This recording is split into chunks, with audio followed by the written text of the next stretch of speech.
ಪ್ರಿಯ ವೀಕ್ಷಕರೇ ನಮಸ್ಕಾರ. ಇವತ್ತಿನ ವಿಶೇಷ ಕಾರ್ಯಕ್ರಮಕ್ಕೆ ನಿಮಗೆಲ್ಲರಿಗೂ ಆತ್ಮೀಯ ಸ್ವಾಗತ. ನಾನು ನಿಮ್ಮ ಹರೀಶ್ ಕೆ ಆದೂರು. ಪರಿಸರ ಅಂತ ಹೇಳಿದರೆ ನಾವು ನಿಡ್ಡೋಡಿಗೆ ಬರಬೇಕು. ಅತ್ಯಂತ ರಮಣೀಯವಾದಂತಹ ಪ್ರಕೃತಿ ರಮಣೀಯ ಸೌಂದರ್ಯವನ್ನು ಸವಿಬೇಕು ಅಂತ ಹೇಳಿದರೆ ಇಲ್ಲಿ ಬರಬೇಕು. ಕಾರಣ ಇಷ್ಟೇ, ಯಾಕಂತ ಹೇಳಿದರೆ ಅತ್ಯಂತ ನೈಜ ಒಂದು ಪರಿಸರವನ್ನು ನಾವು ಆಸ್ವಾದಿಸಲಿಕ್ಕೆ ಬೇಕಾದಂಥ ಎಲ್ಲ ಪೂರಕ ವಾತಾವರಣಗಳು ಇಲ್ಲಿವೆ.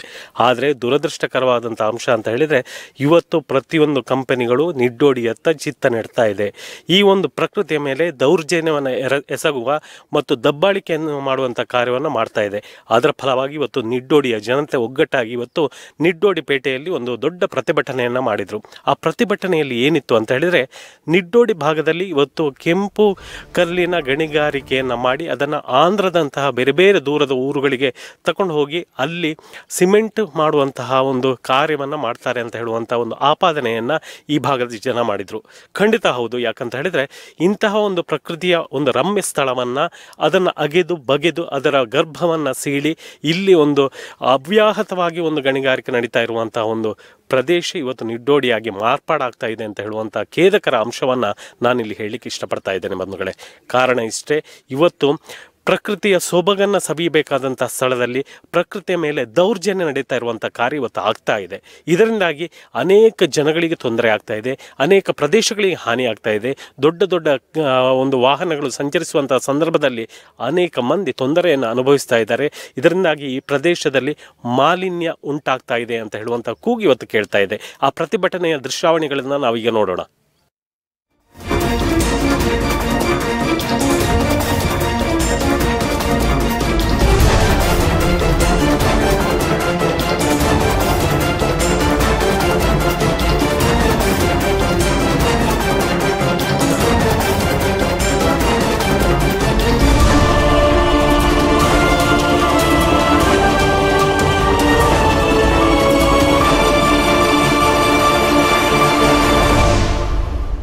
ಈಗಾಗಲೇ ಈಶ್ವರ್ ಕಟೀಲ್ ಅವರು, ಭಾಸ್ಕರಣ್ಣನವರೆಲ್ಲ ಮಾತಾಡಿದ್ದಾರೆ. ನಮ್ಮ ಜನಾರ್ದನ ಗೌಡರು ಇದ್ದಾರೆ. ಈ ಭಾಗದೆಲ್ಲ ಸಾರ್ವಜನಿಕರು, ನಮ್ಮೆಲ್ಲರ ಪ್ರೀತಿಯ ಸಹೋದರ ಸಹೋದರಿಯರು, ಮಾಧ್ಯಮದ ಮಿತ್ರರೆಲ್ಲ ಇದ್ದೀರಿ.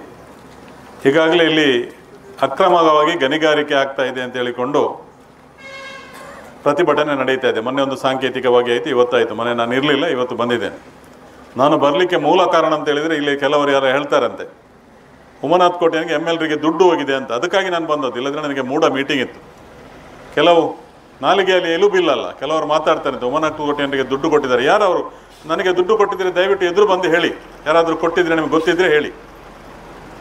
ಇಲ್ಲಿ ಭಾಸ್ಕರಣ್ಣಿಗೆ ಹೇಳಿದ್ರು ಮಿಲಿಟರಿ ಸ್ಕೂಲನ್ನು ಇಲ್ಲಿ ಅವರು ಬರಲಿಕ್ಕೆ ಬಿಡುವುದಿಲ್ಲ, ಕಾಲೇಜನ್ನು ಬರಲಿಕ್ಕೆ ಬಿಡುವುದಿಲ್ಲ. ಯಾಕೆಂತ ಹೇಳಿದರೆ ಹೋದ ಸಲ ನಾವು 10 ಕೋಟಿ ರೂಪಾಯಿ ಸ್ಯಾಂಕ್ಷನ್ ಮಾಡಿಸಿ 2 ಕೋಟಿ ಬಿಡುಗಡೆ ಮಾಡಿಸಿ ನಾನೊಂದು ಫುಡ್ ಪಾರ್ಕ್ ಮಾಡಬೇಕು. ಯಾಕೆಂತ ಹೇಳಿದರೆ ಇಂಥದ್ದೆಲ್ಲ ಇಲ್ಲಿಗೆ ಬರ್ತದೆ ಎಂಬ ಸೂಚನೆ ನನಗೆ ಇತ್ತು.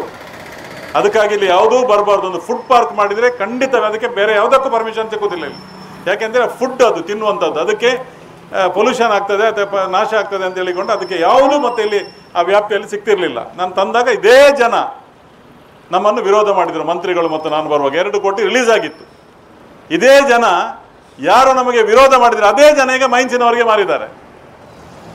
ಇದೇ ಜನ, ನಾನು ಹೇಳಬೇಕು ಇವತ್ತು ಭಾಸ್ಕರಣ್ಣ, ಹೇಳಬೇಕಾಗಿದೆ. ನಾನೊಬ್ಬ ನಿಷ್ಠುರವಾಗಿ ಮಾತಾಡುವವ. ಅದೇ ಜನ ಅವರಿಗೆ ಮಾರಿದ್ದಾರೆ, ಮೈನ್ಸಿಗೆ. ಅವರಿಗೆ ಗೊತ್ತಿಲ್ವಾ ತೊಂದರೆ ಆಗ್ತದೆ ನಮಗೆ ಅಂತ? ಆದ್ದರಿಂದ ಇಲ್ಲಿ ಯಾವುದೂ ಬರಲಿಕ್ಕೆ ಇಲ್ಲಿ ಅವರು ಬಿಡುವುದಿಲ್ಲ. ಕೆಲವರು 3, 4, 5 ಎಕರೆ ಎಂಕ್ರೋಚ್ ಮಾಡಿದ್ದಾರೆ. ತೊಂದರೆ ಇಲ್ಲ, ಮಾಡಲಿ ಅವರು.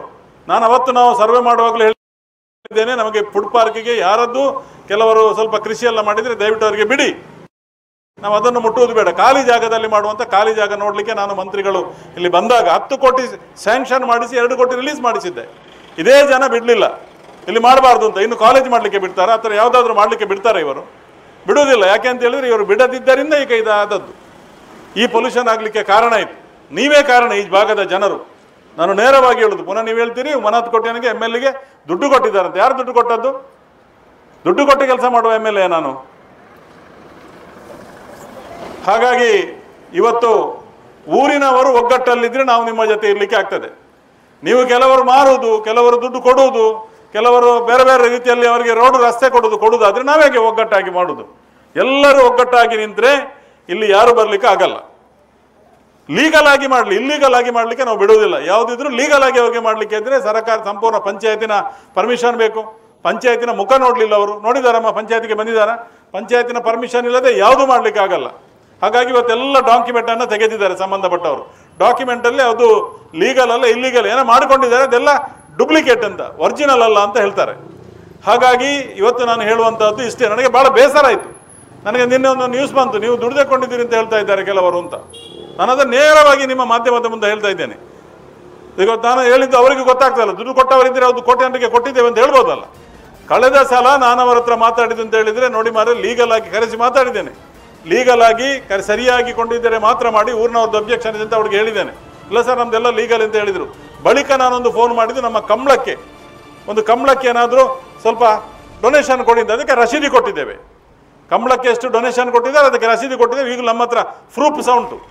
ಬಿಟ್ಟರೆ ಯಾರ ಕೈಯಿಂದಲೂ ಅವರು ಬಿಡಿ, ನಮ್ಮ ಅಲ್ಲಿ KPTC ಅಲ್ದೊಂದು 400 ಕೋಟಿ ರೂಪಾಯಿದು ಕೆಲಸ ಆಗ್ತದೆ ಪಾಲಡ್ಕದಲ್ಲಿ, ನಮ್ಮನ್ನು ಕ್ಯಾರೆ ಮಾಡಲ್ಲ ಅವರು. ನಾವು ಅಲ್ಲಿಂದ ಬಂದದ್ದು, ಸೆಂಟ್ರಲಲ್ಲಿ ಮಾತಾಡಿದ್ದೇವೆ, ಸ್ಟೇಟಲ್ಲಿ ಮಾತಾಡ್ತೇವೆ ಹೇಳ್ತಾರೆ. ದುಡ್ಡು ತೆಕ್ಕೊಂಡು ರಾಜಕೀಯ ಮಾಡುವಂಥ ಒಂದು ವ್ಯಕ್ತಿ ನಾನಲ್ಲ, ನೆನಪಿಡಿ. ದುಡ್ಡು ತೆಕ್ಕೊಂಡು ರಾಜಕೀಯ ಮಾಡುವಂಥ ವ್ಯಕ್ತಿ ಅಲ್ಲ. ಹಾಗಾಗಿ ನೀವು ಎಲುಬಿಲ್ಲದ ನಾಲಿಗೆಯಲ್ಲಿ ದಯವಿಟ್ಟು ನೀವು ಮಾತಾಡುವಾಗ ಸಹ ಜಾಗ್ರತೆ ಮಾಡಿ. ನಿಮ್ಮ ಜೊತೆ ನಾವು ಇರ್ತೇವೆ, ಆದರೆ ಎಲ್ಲದನ್ನು ನೀವು ಫುಡ್ ಪಾರ್ಕ್ ಬಂದರೆ ಏನಾಗ್ತಿತ್ತು? ಇವತ್ತು ಇದು ಯಾರು ಬರಲಿಕ್ಕಿಲ್ಲ. ಫುಡ್ ಪಾರ್ಕ್ ಅಂತ ಒಂದು ಇದ್ದರೆ ಅದಕ್ಕೆ ಪೊಲ್ಯೂಷನ್ ಆಗ್ತದೆ, ಇಷ್ಟು ಕಿಲೋಮೀಟರ್ ಕೊಡಬಾರ್ದು ಅಂತಲೇ ನಿಮಗೆ ಪ್ರತಿ ಇಲಾಖೆಯಿಂದ ಕೊಡ್ತಾರೆ. ಈಗ ಆದದ್ದು ತೊಂದರೆ ನಮ್ಮಿಂದಲೇ. ಇವತ್ತು ಇದು ಇನ್ನು ಲೋಡ್ 40 ಟನ್ 50 ಟನ್ ಲಾರಿ ಹಿಂದೆ ಹೋಗ್ತದೆ, ಧೂಳು ಬರ್ತದೆ, ಅಲ್ಲಿಂದ ಧೂಳು ಬರ್ತದೆ, ಎಲ್ಲ ಬರ್ತದೆ. ಜಾಗ ಕೊಟ್ಟದ್ದು ಯಾರು? ನೀವೇ. ಬೇರೆಯವರು ಬಂದು ಜಾಗ ಮಾರಿದ್ದಲ್ಲಲ್ಲಿ ನೀವೇ ಜಾಗ ಕೊಟ್ಟಿದ್ದೀರಿ.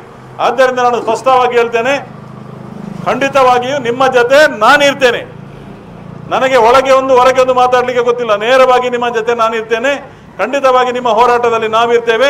ಯಾವುದೇ ಕಾರಣಕ್ಕೂ ಇಲ್ಲೀಗಲ್ ಆಗಿ, ಪಂಚಾಯತಿಗೆ ಪರ್ಮಿಷನ್ ಇಲ್ಲದೆ, ಪಂಚಾಯತ್ ಲೈಸೆನ್ಸ್ ಇಲ್ಲದೆ, ಪೊಲ್ಯೂಷನ್ ಬೋರ್ಡ್ ಕರೆಕ್ಟ್ ಆಗಿಲ್ಲದೆ, ಮತ್ತೆ ಗಣಿ ಇಲಾಖೆದು ಸರಿಯಾದ ಒರಿಜಿನಲ್ ಡಾಕ್ಯುಮೆಂಟ್ ಇಲ್ಲದೆ, ಅದು ಇದು ಇದ್ರೂ ಬಹುಶಃ ನಮ್ಮ ಗ್ರಾಮಸ್ಥರದಕ್ಕೆ ವಿರೋಧ ವ್ಯಕ್ತಪಡಿಸ್ತಾರೆ.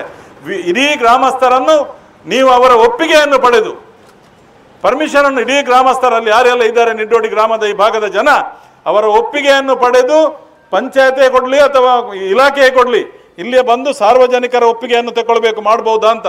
ಅವರೊಂದು ವೇಳೆ ಅಬ್ಜೆಕ್ಷನ್ ಕೊಟ್ಟರೆ ಯಾವುದೇ ಕಾರಣಕ್ಕೂ ಮಾಡಲಿಕ್ಕೆ ಬಿಡುವುದಿಲ್ಲ. ನಿಮ್ಮ ಜೊತೆ, ಊರಿನವರ ಜೊತೆ ನಾನಿದ್ದೇನೆ. ಯಾವುದೇ ಕಾರಣಕ್ಕೂ ಮಾಡಲಿಕ್ಕೆ ಬಿಡುವುದಿಲ್ಲ. ನೀವೆಲ್ಲ ನಿಮಗೆ ಇನ್ಫ್ಲುಯೆನ್ಸ್ ಇದೆ ಅಂತ ಹೇಳಿಕೊಂಡು ನೀವು ಸುಮ್ಮನೆ ಮಾಡಿದ್ದೀರಿ ಅಂತ, ಅದು ನಿಜವಾಗಿ ನೋಡುವಾಗ ಅದು ಒರಿಜಿನಲ್ ಅಲ್ಲ ಅಂತ ಹೇಳ್ತಾರೆ. ಎಲ್ಲ ಏನೋ ಕೈಗಾರಿಕೆ ಮಾಡ್ತಾ ಇದ್ದೇವೆ ಅಂತ ಪರ್ಮಿಷನ್ ತಗೊಂಡಿದ್ದಾರಂತೆ. ಇಲ್ಲಿ ಇಂಡಸ್ಟ್ರಿ ಆಗ್ತಾ ಇಲ್ಲ. ಇಲ್ಲಿ ಎಲ್ಲ ಕೆಂಪು ಕಲ್ಲಿನ ಹುಡಿಯನ್ನು ಸಿಮೆಂಟಿಗೆ ಮಿಕ್ಸ್ ಮಾಡಲಿಕ್ಕೆ ಕೊಂಡೋಗಿ ಮಾರ್ತಾ ಇದ್ದಾರೆ. ಹಾಗಾಗಿ ಇದರ ಬಗ್ಗೆ ನಾನು ಸ್ಪಷ್ಟೀಕರಣ ಕೊಡಬೇಕು ನಿಮಗೆ. ಅದಕ್ಕೆ ನಾನು ನಿಮ್ಮ ಮುಂದೆ ಸ್ಪಷ್ಟೀಕರಣ ಕೊಟ್ಟಿದ್ದೇನೆ. ನಮಗೆ ಅವರದ್ದು ಯಾವುದೇ ಮುಲಾದಿ ಇಲ್ಲ, ಯಾವುದೇ ದಾಕ್ಷಿಣ್ಯ ಇಲ್ಲ, ಯಾವುದೇ ದಯ ಇಲ್ಲ. ನಾವು ನಮ್ಮ ಊರಿನವರ ಜೊತೆ, ಆದರೆ ಊರಿನವರು ಸರಿಯಾಗಿರ್ಬೇಕು. ಬಳ್ಕುಂಜಿಯಲ್ಲಿ ಆಯ್ತು ಇದೇ ರೀತಿಯಲ್ಲಿ. ನಾವೆಲ್ಲ ಕೊಡುವುದಿಲ್ಲ ಅಂತ ಹೇಳಿದ್ರು, ನನ್ನನ್ನು ಕರೆದ್ರು, ಸಭೆ ಮಾಡಿದ್ರು, ನಾನು ನಿಮ್ಮೊಟ್ಟಿಗೆ ನಿಲ್ತೇವೆ ಅಂತ ಹೇಳಿದ್ರು. ಒಂದು ವಾರ ಬಿಟ್ಟು ನನ್ನನ್ನೇ ಕರೆದಾಳೆ, ನಾವು ಕೊಡ್ತೇವೆ, ನಾವು ಜಾಗ ಬಿಟ್ಟು ಕೊಡ್ತೇವೆ, ನೀವ್ಯಾಕೆ ಸರ್ವೆ ಮಾಡಬಾರ್ದು ಅಂತ ನನಗೆ ಜೋರು ಮಾಡ್ತಾರೆ ಕೆಲವರು ದೊಡ್ಡ ದೊಡ್ಡ ಕುಳಗಳು. ಇಲ್ಲಿ ಸಹ ಹಾಗೆ ಆಗಬಾರ್ದು. 100ಕ್ಕೆ 100 ಜನರು ಒಟ್ಟಿಗೆ ನಿಲ್ಬೇಕು. ನಾವು ಆಗಬಾರ್ದು, ನಾವು ಕೊಡುವುದಿಲ್ಲ, ನಾವು ಬಿಡುವುದಿಲ್ಲ. ಇಲ್ಲೊಬ್ಬ ದುಡ್ಡು ಕೊಟ್ಟ ಕೂಡಲೇ ರಸ್ತೆಗೆ ಜಾಗ ಕೊಡುವುದು, ದುಡ್ಡು ಕೊಟ್ಟ ಕೂಡಲೇ ಆ ದುಡ್ಡಿನ ಆಸೆಗಾಗಿ ಸ್ವಲ್ಪ ಜಾಗ ಬಿಟ್ಟು ಕೊಡುವುದು, ಇದೆಲ್ಲ ಆಗಬಾರ್ದು. ನಿಮಗೆ ಆಗಬಾರ್ದು ಅಂತ ಹೇಳಿದರೆ 100ಕ್ಕೆ 100 ಜನ ಇಲ್ಲಿ ನೀವು ಒಂದೇ ಘೋಷಣೆ ಆಗಬೇಕು, ಆಗಬಾರ್ದು. ನಿಮ್ಮ ಜೊತೆ ನಾವಿದ್ದೇವೆ. ಇಲ್ಲ ಕೆಲವರು ಆಗ್ಬೋದು, ತೊಂದರೆ ಇಲ್ಲ ಅಂತ ಜಾರಿದ್ರೆ ಖಂಡಿತವಾಗಿ ಇದು ಆಗೋದಿಲ್ಲ.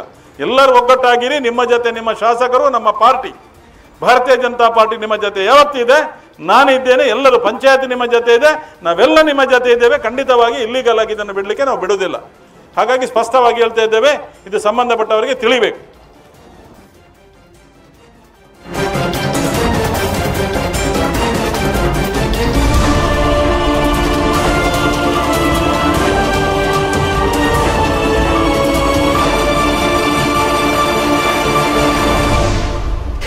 ಎಸ್, ಇದಾಗಿತ್ತು ಇವತ್ತಿನ ವಿಶೇಷ ಕಾರ್ಯಕ್ರಮ. ನಿರಂತರ ಸುದ್ದಿಗಳಿಗಾಗಿ ನೋಡ್ತಾ ಇರಿ MDB ಲೈವ್. ನಾವು ಏನಿದ್ರು ಸತ್ಯ ಸುದ್ದಿಯನ್ನಷ್ಟೇ ಕೊಡ್ತೇವೆ. ನಮಸ್ಕಾರ.